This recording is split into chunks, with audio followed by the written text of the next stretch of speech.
Okay. Irina's banging a third, driving middle. Oh, okay. Lindsay, use the old reset block, get herself out of trouble. ATP. AJ, where are you at? Scoot your butt over. He's trying to invent a new shot with a new name. Apparently. Right? Defend the ATP from the other side. It's like a Burt hybrid. Yeah, good. Like this play by Linz here. She obviously sees that rise coming. She sags. I mean, she's probably one of the best in the game at doing this. Sags back, and she can literally hit 10 blocks in a row. And she can put 10 blocks in a row in that shallow area on a dime in the kitchen. Take a look here. She sees rise coming. She's like, hey, you know what? I'm not going to panic. I'm going to get my tip down. Kiss that baby, get that sucker back in the kitchen, let my guy AJ do his thing.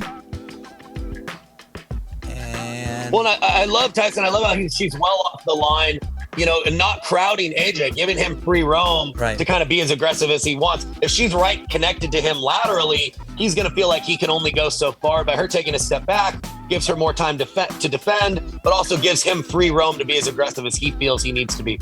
Right, for sure. And snatch it, AJ. Snatch it. He's like, you know what? I made a mess. I'm gonna try to clean it. That's a nice aggressive dink there. And take a look at Lindsay's dinking technique. I'll tell you what, it does not get more unorthodox than that. And she's very good at blocking, very good at half volleys. The tip generally is always down. Yep. And she doesn't miss, She's about as scrappy and about as tough as they come. All right, let's move on to this. Yeah, a lot of lift dinks with that tip down position, but she puts balls in play, she counters well, she blocks well. She's still a very, very tough out in any pro event. And honestly too, like talk about a girl who is taking half volleys with tip down, and she kind of uses more of a push drive. I mean, sometimes it's dead, but other times she can kind of use a little half volley dink and turn it into an aggressive dink, where most players are adding spins, they're buying themselves time. She times it well enough where she can kind of move the ball around and redirect it off the bounce, and it's got this linear look to it, tough thing to do. Good point. I think she trusts the paddle position enough to get it just enough lift, right? Where she can use her body and at times push forward just a little bit with her legs to redirect those tough dinks, which is, there's not a lot of people who can do that. Absolutely. No, that's a much different technique of hitting a push, that's for sure. Okay, got Irina dropping here. Rye doing his thing. I mean, take a look here. Rye is like a lion just waiting to pounce. It's getting down. I'm in. I'm going to insert myself as quickly as possible here. All right, play some D. Oh, stop. Look at the D. Love it. Swing! That's a good swing, Linz. She was sitting on it. Yeah. Okay, hang on here. Good time for it. All right, so Rye's probably one of the best in the game at this. Sees it's a linear hybrid drop, gets in, insert, use that pancake, put your chest on it. He does a very good job of keeping his chest in front of the ball, or I guess just getting his body in front of the ball. Both these players sag, buy themselves a little time. Oh, catches off the tape there, so gives them a bit more time to work with. But this is some sick D.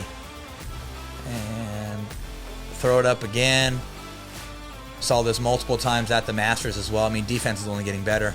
And K-Mac, I think a common theme here is that what we're seeing is that we're seeing drives to defend the overhead or lobs. We're not seeing them trying to hit a perfect drop on a dime coming off a hot ball, off of rise overhead, right? It's obviously very low percentage. I think if you're in desperation, go with the lob, throw it up in the air, just give yourself time to at least recover back to the middle, but you're not going to get forward that way. But the standard plan, what gets them forward, like you mentioned, is Lindsay's able to drive or kind of butt back, push back a two-hander where she keeps the flight path more level. That then forces Riley to hit a volley, right? And then on that volley, this is their cue to set their feet, get balanced, attempt the drop now, and incrementally try to get back to neutral, which they ultimately do. Let's see here. Yep, drops, gets in. High ball, gotta swing there, Linz. Not normally is she gonna swing in transition, but that ball is screaming to be swung at. So looks like one of the benefits of playing with Lindsay is that she's great on both sides. As we just had James, we just had James on the podcast earlier, and James had told us that he primarily played the right. He did. Both the Newmans are unique. That they can play both sides very, very effectively and throw a lot of formation changes at their opponents. All right, high ball, block again, block. There's a bit of a hole in the middle. Oh no. Yeah, Lynn's got to get one of those blocks down and then get her butt right back up. Okay. Irina serving to Lynn's there. Irina with some good hands. I mean, AJ had a high ball and blasted it at her, and she was able to defend. All right, who's got the better backhand dink here, baby? Is it Lynn's or get out of there?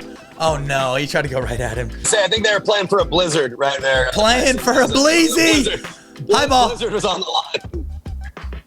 Yeah, looks like, let's see. So AJ takes his high ball at Irina. He probably should come right back. All right, so here. High ball. He has, I think he probably wasn't quite ready for that. All right, so we got a Newman dinking battle going cross. And see, she's more half volley, kind of lift, rise more, get top spin, use that left arm. And AJ tries to put one on his chest.